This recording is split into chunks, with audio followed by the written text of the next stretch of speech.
Sir Kailash Chandra's shortened transcription number 34, volume 2, ready, 5 seconds.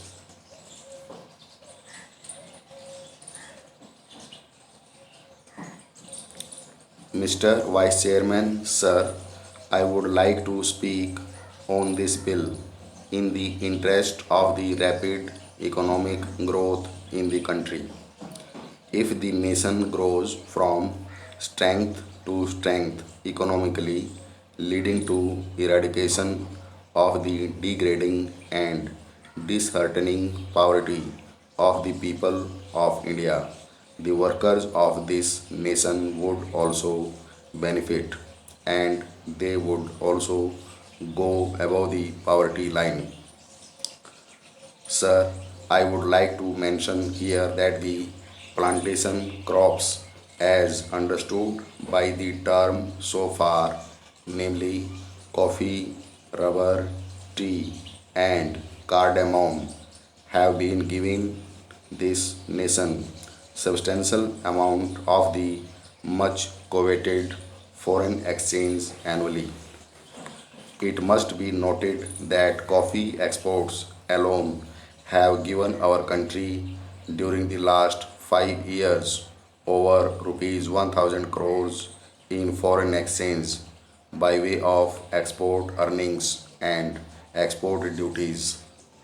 I must also bring to the attention of this House that the famed tea industry in India today has become a sick industry affecting lakhs of workers and the tea planters.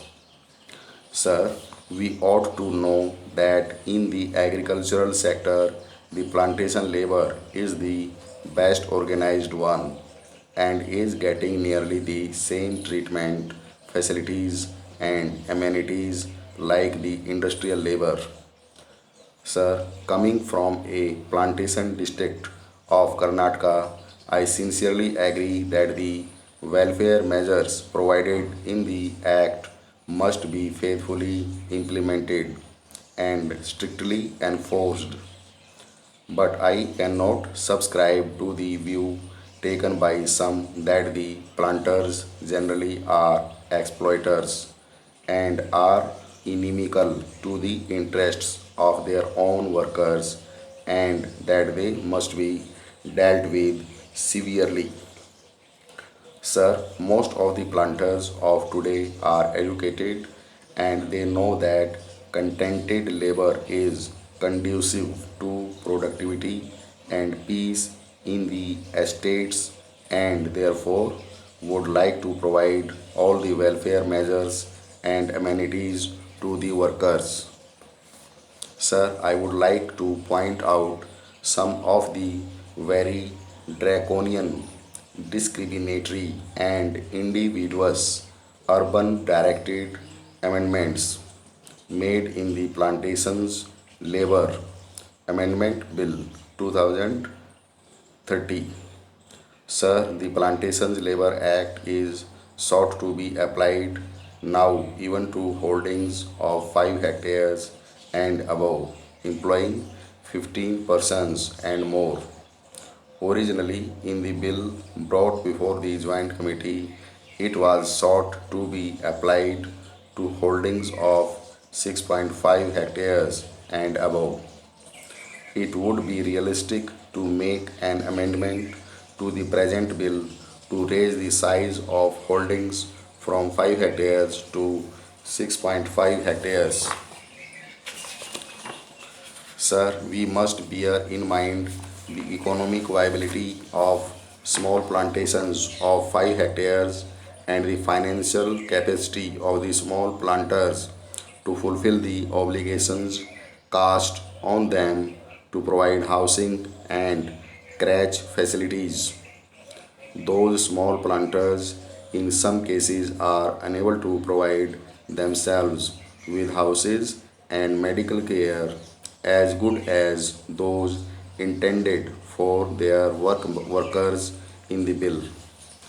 I am quite sure that good many small holdings will go into liquidation unable to bear the burden when the prices fall, as in the case of tea today. I would emphatically say that Clause 13 is not only draconian but discriminatory, and it is most harsh and killing to the farming community of India, whose hands feed and clothe the people, poor and rich. Sir, I strongly feel that the punishment with both compulsory fine and imprisonment is too severe for violation of a welfare legislation coerced by the Act. For economic reasons and financial incapacity, the debt-ridden employer, particularly a smallholder, may be unable to discharge the obligation such as providing type design houses, crèches, medical facilities, etc.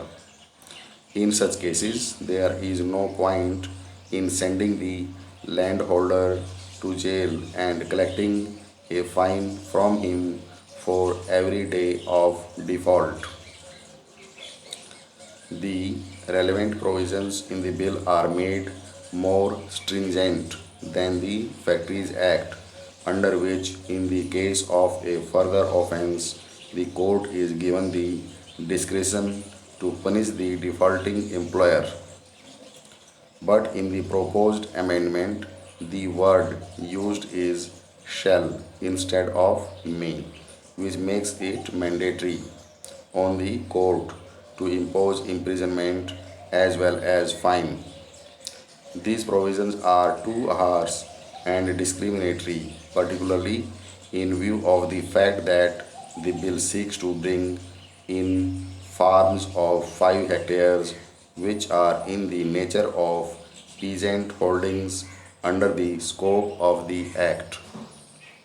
Sir, I would like to ask the government of the people, for the people, and by the people, in the name of the farmers of India, why it wants to treat a farmer as a criminal and to be imprisoned for such an offense, while it does not do so for a factory owner of a city. By making this comparison, I do not mean that a provision should be made in the relevant Factories Act to make the sentence of imprisonment compulsory for similar offences. Let me make it clear that I am not speaking against the interests of the workers in the plantations. I am only speaking against the stringent and individuous measures which have been provided in the bill affecting the rural employers and the individuous laws enacted for them. Stop.